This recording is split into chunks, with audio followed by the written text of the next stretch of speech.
Un artículo del diario español ABC se tomó la licencia de recopilar varias historias de madres bajo el título de Madres Superheroínas.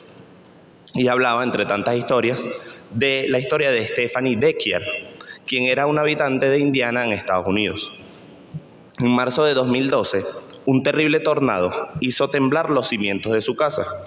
Sin dudarlo, ella tomó en brazos a sus hijos de 5 y de 8 años, bajó el sótano y los protegió utilizando su propio cuerpo. Lamentablemente, los escombros cayeron sobre ella y sus heridas fueron tan graves que perdió sus 2 piernas. A día de hoy, ella afirma: es un precio muy bajo por salvar la vida de mis pequeños. Lejos de rendirse, asegura que es mejor persona y ha fundado una asociación con su nombre para ayudar a niños y personas con discapacidades. Las madres, en este artículo se nos menciona, son las personas que nos traen al mundo, sometiéndose a un proceso tan duro como puede ser el embarazo y especialmente el alumbramiento. De esta circunstancia puede hablar Joanna Krystonek, una polaca que hizo trabajo de parto durante 75 días consecutivos.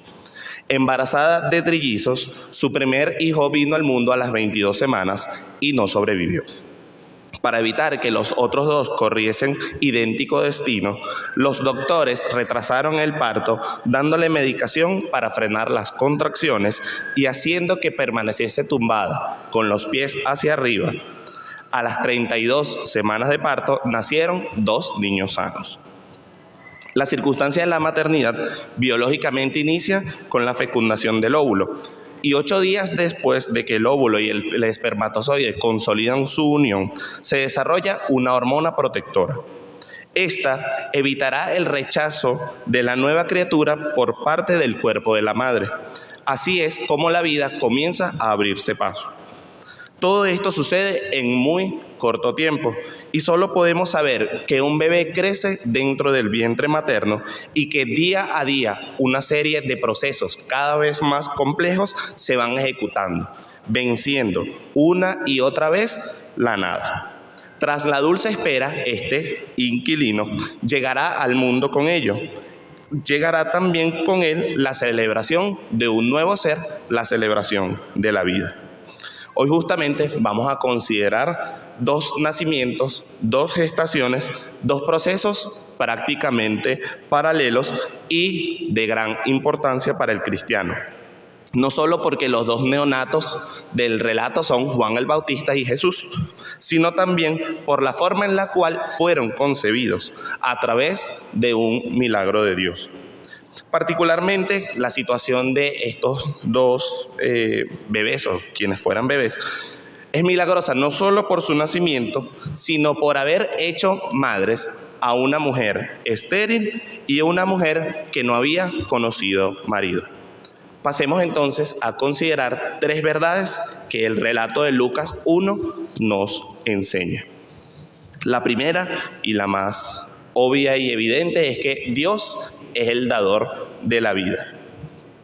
En el capítulo 1 de Lucas encontramos que se nos narra el milagro que realiza el Señor, no una sola vez, sino 2 veces y de forma paralela o simultánea, solamente con un par de diferencias de quizá unos 5 meses de acuerdo a la palabra. No son necesarios muchos conocimientos de biología para entender que la interacción del hombre y la mujer llevan al momento de gestación y posterior nacimiento de un ser humano.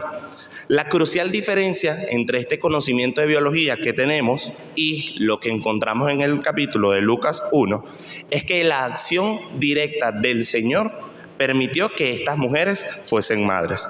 Bien en el caso de Elizabeth, madre de Juan el Bautista, esposa de Zacarías, quien era estéril y además de avanzada edad, o bien en el caso de María, que hasta ese entonces, de acuerdo a sus mismas palabras, no había conocido hombre.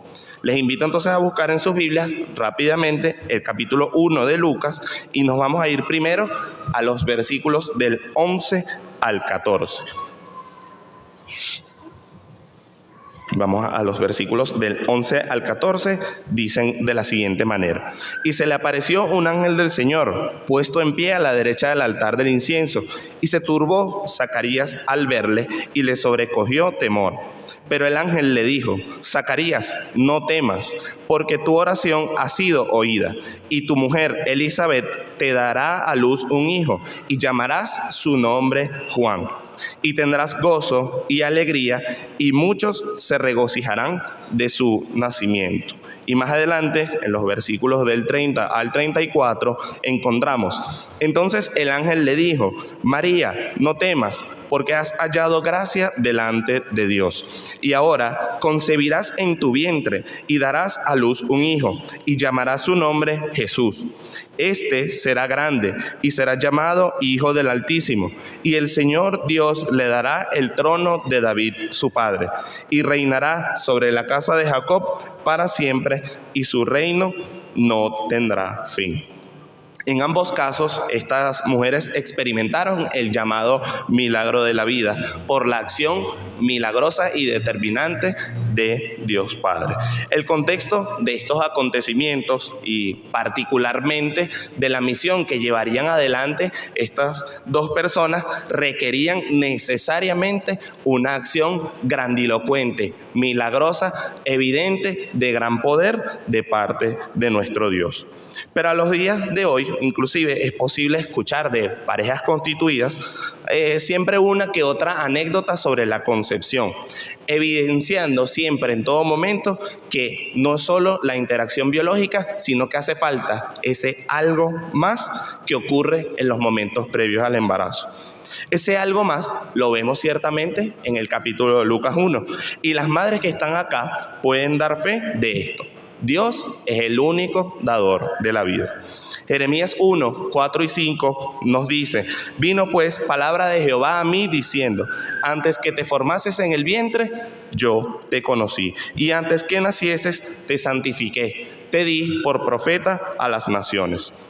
El extenso poder de nuestro Dios no se muestra solamente con eventos de gran magnitud, como en las plagas en el pueblo de Egipto, o dividir el mar, o abrir la tierra. También en eventos menos impactantes a la vista, como los que encontramos en Lucas 1, pero siguen siendo tan trascendentales para nuestra vida que no nos queda más sino rendirnos y reconocer su inmenso poder. Vale destacar que en el Antiguo Testamento, mucho antes de esta historia, la esterilidad comportaba un gran sufrimiento y una gran vergüenza en el caso de Elizabeth. Inclusive es a día de hoy socialmente extraño que hayan parejas que no tengan hijos. En el caso de Lucas 1, tanto Zacarías como Elizabeth se sentían desobedientes a ese mandato de Dios que se encontraba en Génesis 1:22, que dice: fructificaos y multiplicad. Esta misma preocupación, a modo de ejemplo, también la tuvo Raquel, quien le dijo a su marido Jacob en Génesis 31: dame hijos o si no me muero. Y Jacob se enojó contra Raquel y dijo: ¿soy yo acaso Dios que te impidió el fruto de tu vientre? Muchas veces la Biblia muestra que la esterilidad tiene una función también teológica, afirmando lo que hemos tenido por primer título: Dios es el dador de la vida. La llegada inesperada de un hijo es reconocida entonces como el signo de fidelidad de Dios. Sucedió en su momento con Abraham y Sara, quienes ya siendo mayores recibieron de Dios el regalo de Isaac.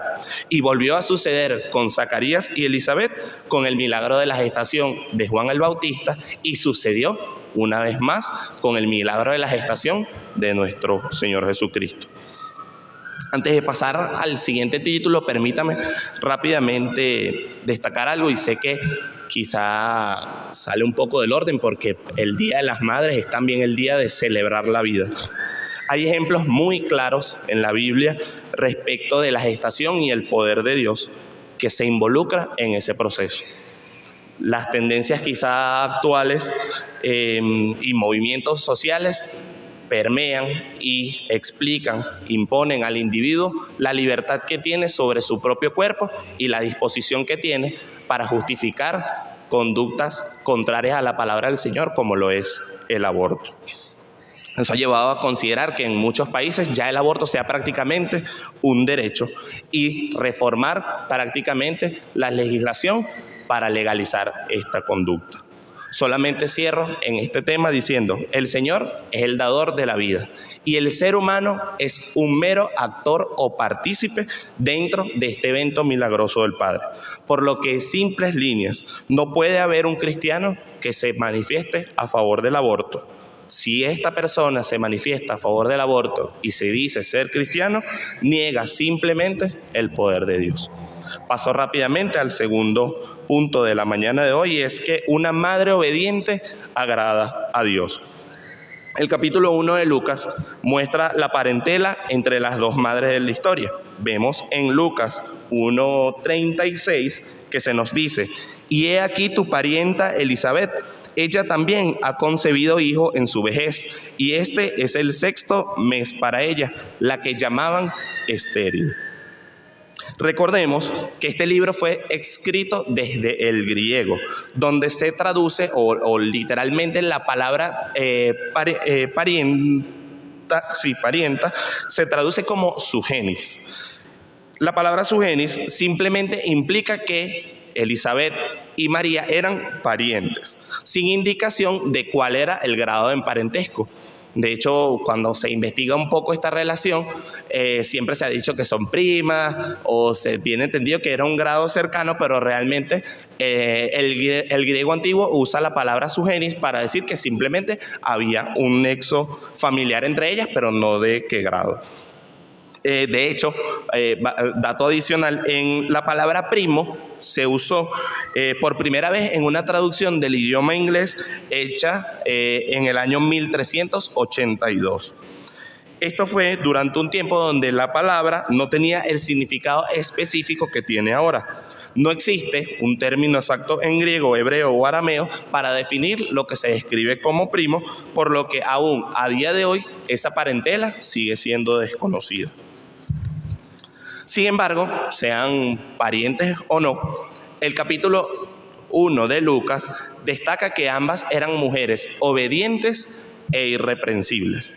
En el caso de Elizabeth, se muestra que con Zacarías ambos eran justos delante de Dios y andaban irreprensibles en todos los mandamientos y ordenanzas del Señor. Eso lo encontramos en el versículo 6, literalmente lo dice, ambos eran justos delante de Dios y andaban irreprensibles en todos los mandamientos y ordenanzas del Señor. Y en el versículo 38, respecto de la personalidad de María, nos dice, entonces María dijo, he aquí la sierva del Señor, hágase conmigo conforme a tu palabra. Y el ángel se fue de su presencia. Zacarías y Elizabeth eran justos y obedientes, pero también estigmatizados por su esterilidad, lo que nos permite pensar o suponer que como seres humanos se podían sentir decepcionados o inclusive inquietos con este tema de la maternidad.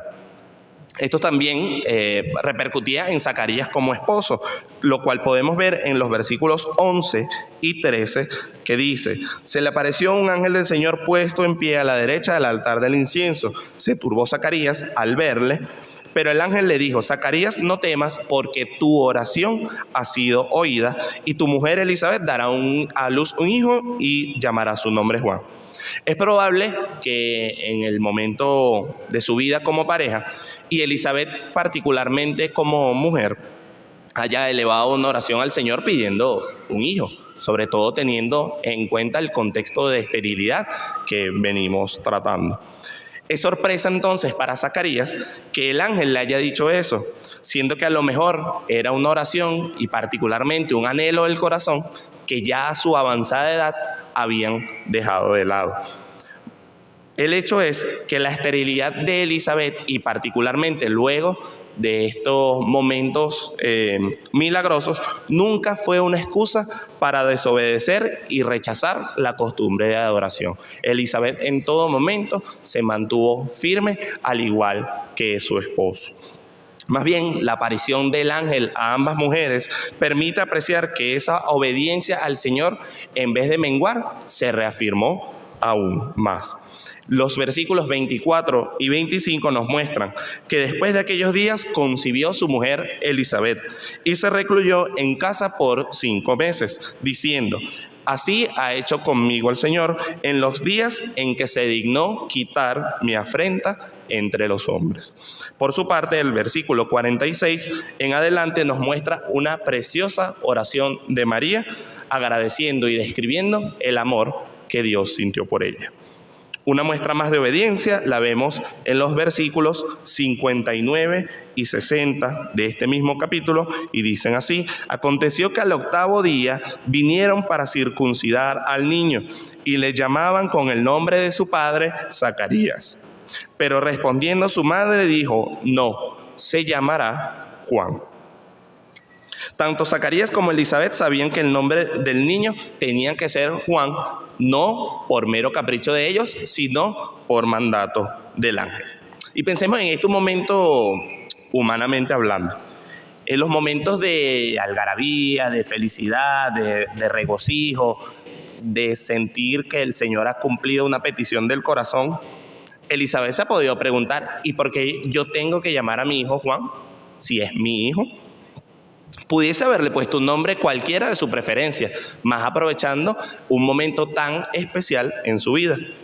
Sin embargo, ella se mantuvo firme en su corazón y llamó al niño como el ángel le había dicho, manteniéndose en todo momento obediente al mandato de su Señor. Ya a estas alturas el Señor había hecho mucho por ella, dándole el privilegio de ser madre.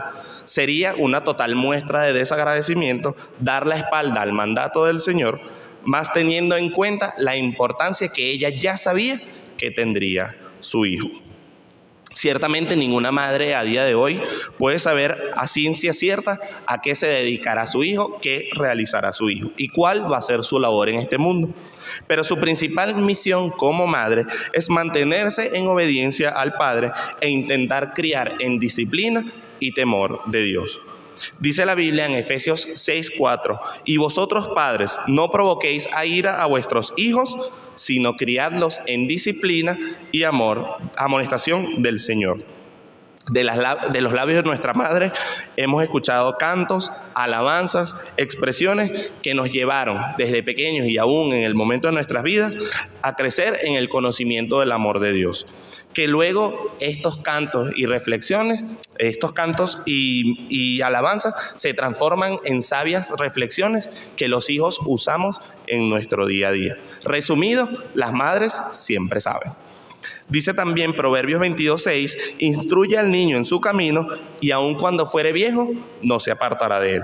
Solo la forma que tendrá la madre para hablar de Dios a su hijo será manteniéndose en obediencia y constante comunión. La crianza no es fácil, teniendo en cuenta que no en todos los momentos los hijos son obedientes. O particularmente, podemos decirlo así, la crianza no es fácil teniendo en cuenta que no en todos los momentos nosotros como hijos fuimos obedientes. Siempre estará latente la semilla de la desobediencia y en esto podrán coincidir las madres acá presentes, que recordarán momentos en los que le dijeron a sus hijos: no hagas tal o cual cosa, y fue como si les dijesen: hazlas. La obediencia y la sabiduría de la madre están en saber disciplinar, entendiendo que situaciones así pueden seguir ocurriendo. Pero el consejo sabio, dado a tiempo, ayudará y mucho a ese ser humano en crecimiento. Mejor que lo diga yo, lo dice el Salmo 33:11. El consejo de Jehová permanecerá, los pensamientos de su corazón por todas las generaciones. Una madre sabe que va por el camino de la obediencia cuando cumple con lo dicho de la mujer virtuosa en Proverbios 31. El pasaje describe a la madre abnegada y obediente cuando dice: se levantan sus hijos y la llaman bienaventurada, y su marido también la alaba.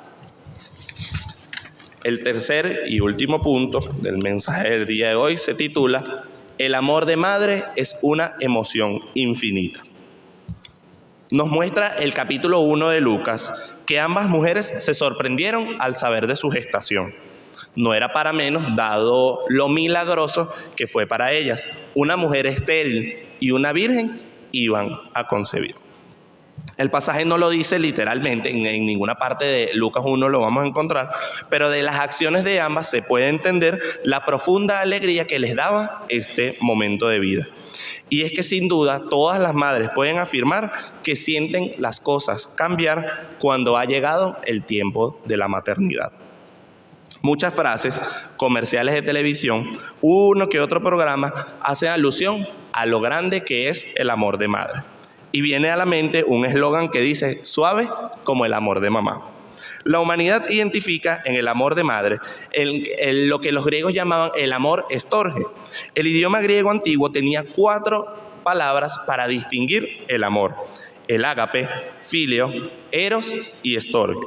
Solo 2 de estas palabras griegas se usan en el Nuevo Testamento, que es ágape y filio, que sería ágape, el amor abnegado, y filio, el amor fraternal. Los otros 2 tipos de amor son el amor de pareja o el amor eros y el estorge, que es referido al padre hacia los hijos. Este último, el amor estorge, es mencionado en el Nuevo Testamento, pero desde un punto de vista negativo. Romanos 1:31 describe a la humanidad pecadora como sin entendimiento, sin fidelidad, sin amor, sin misericordia. Esa parte traducida como sin amor está traducida literal del griego astorgos, que es el antónimo de el amor estorge. También en 2 Timoteo, capítulo 3, versículo 3, se lee sin afecto natural. Se refiere a este tipo de amor estorge. Pablo advierte que una señal de los tiempos terribles en los postreros días es que las personas carecerán de amor natural por sus propias familias, es decir, no habrá amor estorge. Una madre soporta, una madre demuestra paciencia y cría con sabiduría. La palabra del Señor nos muestra que este es un vínculo fuerte y es una emoción infinita que no se agota ante cualquier circunstancia. Es un vínculo de amor y cuidado, como lo muestra 1 Tesalonicenses 2:7 en su nueva versión internacional, que dice: aunque como apóstoles de Cristo hubiéramos podido ser exigentes con ustedes, los tratamos con delicadeza como una madre que amamanta y cuida a sus hijos. El amor de madre es un compromiso y genuina preocupación, como lo muestra Génesis 21 del 14 al 16. Entonces Abraham se levantó muy de mañana y tomó pan y un odre de agua y lo dio a Agar, poniéndolo sobre su hombro, y le entregó el muchacho y la despidió. Y ella salió errante por el desierto de Beerseba, y le faltó el agua del odre, y echó al muchacho debajo de un arbusto, y se sentó enfrente, a distancia de un tiro de arco, porque decía: no veré cuando el muchacho muera. Y cuando ella se sentó enfrente, el muchacho alzó su voz y lloró. El amor de madre es, en definitiva, y salvando las diferencias, reflejo del amor de Dios. Así nos los muestra Isaías 49:15, que dice: ¿se olvidará la mujer de lo que dio a luz para dejar de compadecerse del hijo de su vientre? Aunque olvide ella, yo nunca me olvidaré de ti, dice Jehová. De las madres que encontramos en el relato de Lucas, sabemos que una de ellas estuvo hasta el final con su hijo. Final de la vida terrenal que hoy es esperanza de todo cristiano. María estuvo allí hasta el último momento en el que su hijo fue injustamente crucificado, escuchando de su boca las palabras de provisión que él dejaba en la cruz por ella. Esto nos es suficiente para entender que el amor de madre es una emoción infinita que ni aún en las circunstancias más oscuras se desluce. Para finalizar, las madres de este relato bíblico fueron testigos presenciales de la gloria de Dios en sus vidas. De igual forma, todas las madres aquí presentes son fieles espectadoras de ese milagro traducido en la vida de sus hijos. Juan 16:21, en versión internacional, dice: la mujer que está por dar a luz siente dolores porque ha llegado su momento, pero en cuanto nace la criatura, se olvida de la angustia por la alegría de haber traído al mundo un nuevo ser. Hijos, encarguémonos hoy personalmente de recordar a nuestras madres esa alegría hoy en su día. Dios bendiga a todas las madres.